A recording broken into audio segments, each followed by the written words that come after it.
Hey guys, what it do is your boy Supreme Uchiha the God. Now this video could end up being super long or super short. I'm not 100% sure. But I'm basically talking about One Piece, the first 20 chapters of One Piece. And why 20s? Because I started reading it. Now I've watched the first 120 episodes of One Piece. This was like 11 years ago. No, 10 years ago. 10 years ago on the dot, I watched One Piece. And I haven't watched it since, right? I haven't consumed any One Piece content since then. So I don't really know what's going on too much.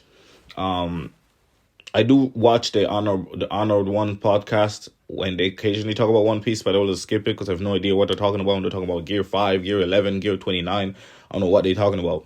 So, but I've always wanted to catch up on One Piece. I always wanted to try One Piece out. And so here I am trying out One Piece. First of all, I have to say, just from the first chapter, first 2-3 chapters alone, Luffy has a very strong personality. And I know a lot of shonen protagonists have strong personalities, but I think Luffy's one is unique. I think he's not a goody two shoes necessarily. You know what I'm saying? He's somebody that respects other people's decisions, and I think that's very important here.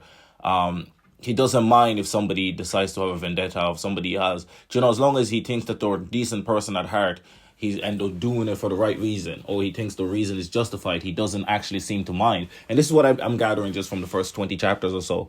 When he, obviously his story of meeting Shanks and Shanks being the one to lose his arm, saving him, almost handicapping himself in his goal of becoming, of going to the Grand Line and stuff like that.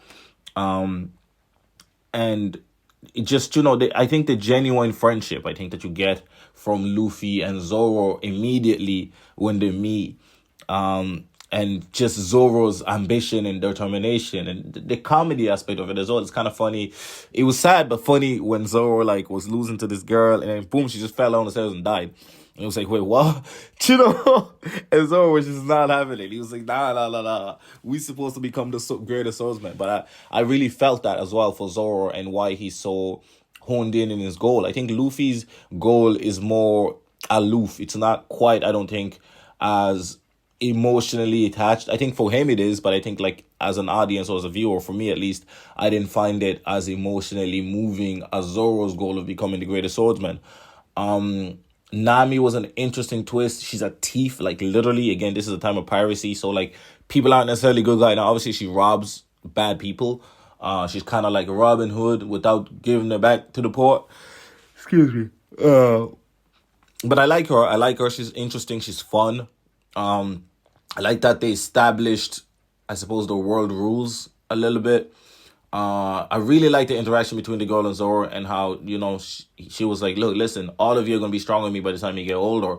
And that's just the unfortunate thing of being born a woman, and I wish I was born a man. And I thought that was really interesting, because I feel like there's definitely some women that feel like that, right? That they want to play sports at a certain level, and they want to do certain things at a certain level, and they feel like they have the brain and the talent and the skill and the technique, but they don't have the physicality to keep up. And it's a shame almost, right? If you look at certain women, I think Amy Rapinoe, for example, or is it Megan Rapinoe, and certain women or whatever, you're like, damn, imagine if they had Neymar's physicality or Ronaldo's physicality or Messi's physicality, just the advantages that would give them.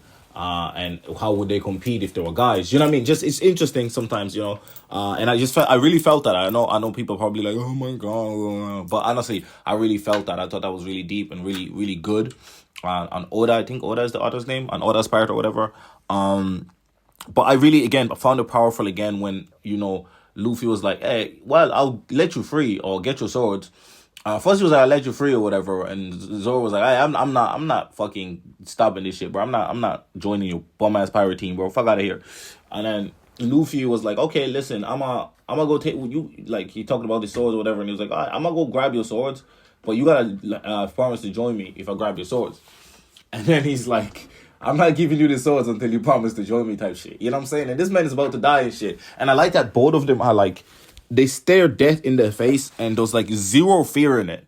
They think they're going to die, shit, I'm going to die. But they're so, so focused on their goals and their ambitions, and so one track minded that they don't care about death. You know what I'm saying? It's just like, am I one step closer to my goal? You know what I'm saying?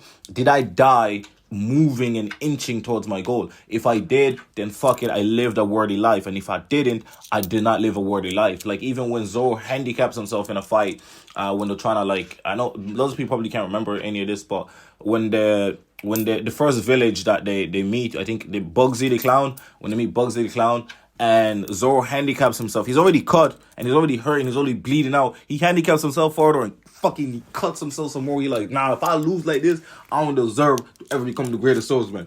And he whooped that boy ass, and then he's passed out. He was like, all right, that's me, man. I'm out. Hey, you got this, Luffy, right? I'm gone.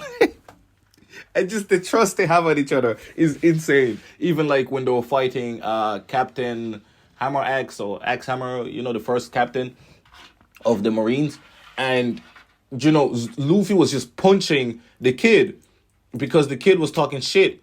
And then the X-Men was about to chop this dude's head off. But he just had faith that, like, I'll be all right. You know what I'm saying? It's so into, like, his weakness and shit. You know what I'm saying? He can get cut up. And it's kind of lucky that he's at the time that he's in because, like, bullets don't really affect him because bullets are round. But if he was in a modern era, those bullets would have murked his ass, like, so many times because bullets are pointy out here in this bitch.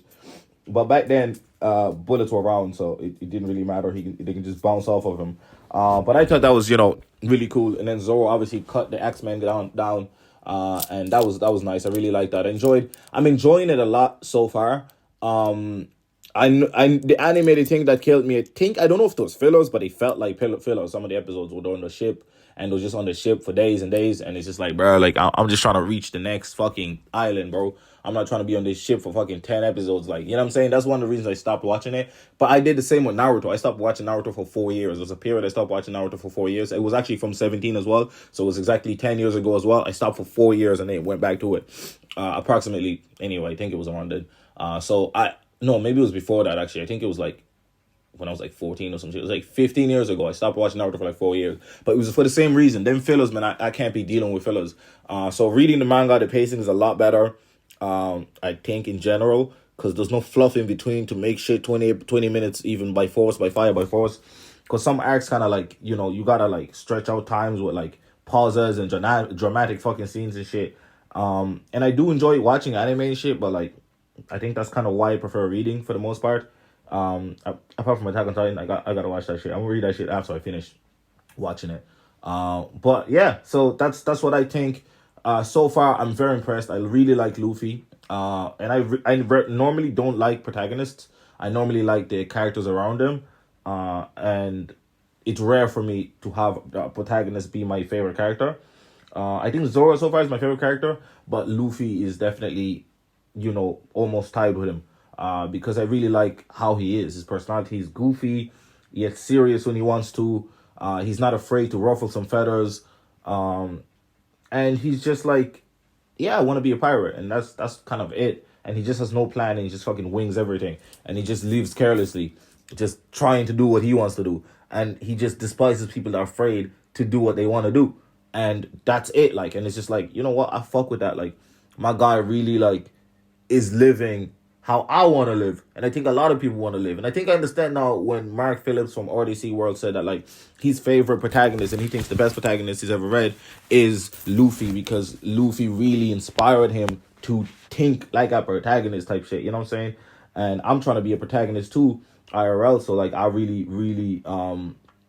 really goddamn connect with Luffy because of that. You know what I'm saying? And Zoro too because of that. Because they're so goal driven. And I know, like, Naruto obviously wanted to be Hokage and stuff, but I feel like Luffy goes about it differently. He's like, do whatever means necessary.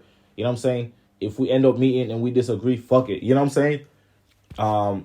And I like that about him. That's the impression I'm getting so far. But again, really enjoying the shit. First 20 chapter One Piece, I'm gonna give it a 8 out of 10. I didn't give it a 9 or a 10 just because I feel like I don't care about the art style too much. Like, I don't really rate. Art style doesn't really put me off stuff that much, to be honest. Because I read One Punch Man, the original webtoon, and a webcomic, and I've read Mob Psycho and stuff like that. So art style, I don't really like it. It doesn't really rate it down for me. But I think it's not, it's not perfect. I don't think the first 20 chapters are perfect. There's some, the pacing is a bit fast. Like, it's breakneck speed, like, which is moving. It's not Jujutsu Kaisen breakneck speed. No, that's a different type of pacing. Jujutsu Kaisen just boom, that shit just goes, bro. That shit has no breaks, no chill time. Motherfuckers just boom, racing through that bitch. But yeah, I really, really enjoyed it. I'm definitely going to continue reading it. I'm probably going to try to break it down 20 chapters per 20 chapters, or when things cut off. I like Nami as well. I didn't really talk about Nami that much. I really like Nami because she's, pirates killed somebody important to her, and she just swore to, like, fuck up pirates' life, and she's willing to go to the Grand Line, risk her life. She's really strong, all of that shit, just to fucking, get her get back and become rich enough to buy an island back. So I think obviously pirates took her island, and she's trying to buy that shit back. But obviously I think if Luffy and them get strong enough, they'll just be able to beat whoever took the island. So, I think that's something as well that could be an option for her. I like that she betrays Luffy several times, and yet Luffy just, like, thinking, I like her. And Luffy is really interesting because sometimes, like, I don't know if I'll ask you to join my team yet. I'm not sure if I want you to join my team. And he's very, like, he's like almost like a real human type shit. Like, he really be thinking. He's not just, like, set in his way. He thinks about it, and if he thinks, okay, now I'm setting my ways, then he really commits. And I like Nami because of that as well, because she's just, like, spontaneous, bro. She out here, like, duping everybody, bro. Left, right, center. She fucking breaking ankles everywhere, bro. You know what I'm saying? She tied up Luffy, got him tied up in a box, and then Luffy was like, man, fuck this bitch. And then she gave him food, and he's like, hey, maybe not so bad. Even though she put him in that box, bro. Shit is brilliant. I really, really enjoy her character so far. I hope she stays that spontaneous and spunky and vibrant. You know what I'm saying? But yeah, I'm looking forward to reading more One Piece. And people be like, how the fuck you only reading this shit now, man? You late, bro. Yeah, I'm late to the party. But it's better late than never, baby. All right, it's been your boy, Supreme Uchiha God. Leave a like, comment, subscribe. Every day upload. I'm out.